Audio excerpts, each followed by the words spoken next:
They gave me the worst room on the family trip. They didn't know I owned the hotel. I decided to keep quiet and observe the annual family reunion. It was a tradition my mother insisted on maintaining, though for me it always meant a weekend of constant comparisons and cutting remarks. This year would be no different, except that the luxurious hotel where we would stay was now my property thanks to the inheritance my grandfather had secretly left me 6 months earlier. When I arrived at the lobby of Hotel Miramar, my heart was beating fast. I watched as my sister Lucia, the family favorite, was welcomed with hugs and smiles by everyone. No one noticed my presence until my mother saw me and frowned.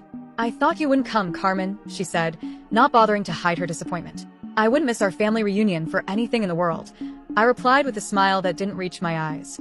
My brother-in-law Roberto, Lucia's husband, looked me up and down, evaluating my outfit as always. "Seems like the graphic design business isn't so lucrative after all," he commented with a mocking smile. If only they knew. My small company was now a respected agency with international clients. But I never bothered to correct their assumptions. What hurt me most was the secret I kept. This 5-star hotel, with its impeccable gardens and ocean view, now belonged to me. Grandfather had always seen something in me that the rest of the family ignored. We distributed the rooms. My mother announced as manager. Miguel handed out the keys. My sister and her husband received the presidential suite with ocean view. My parents, an executive suite.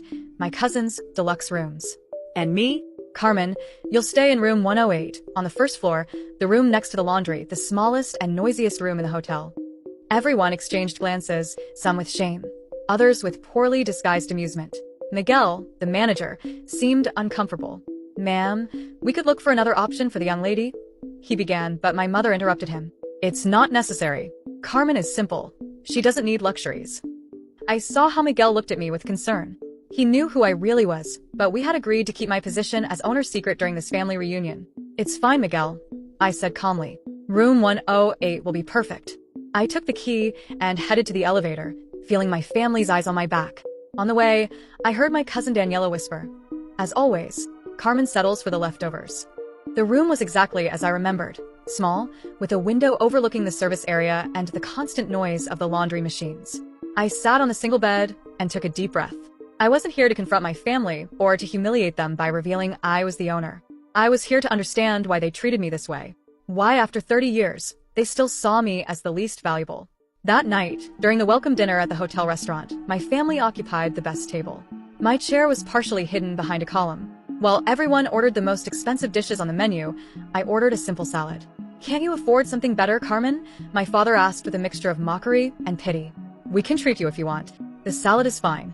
"Thank you," I replied, maintaining my dignity. The conversation revolved, as always, around Lucia's achievements.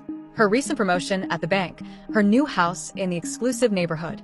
Our Lucia always knew what she wanted, my mother said proudly. Not like Carmen, who wasted her life with this drawing business.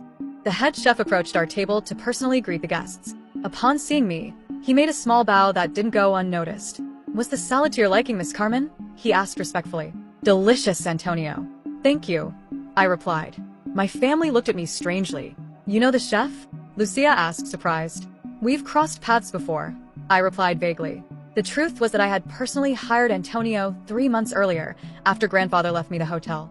The night progressed, and with each glass of wine, the comments directed at me became more cutting. The secret I kept was weighing on me more and more. Should I reveal the truth? What would they do if they knew that every insult, every humiliation occurred under my own roof? Miguel approached discreetly. "Miss Carmen, there's an urgent matter that requires your attention," he said quietly. "If you don't want to wait for part 2, you can watch the full story on my YouTube channel. Just click on share and then more, and then click on the YouTube link here in my profile, or search for the Flag Stories Reddit channel on YouTube."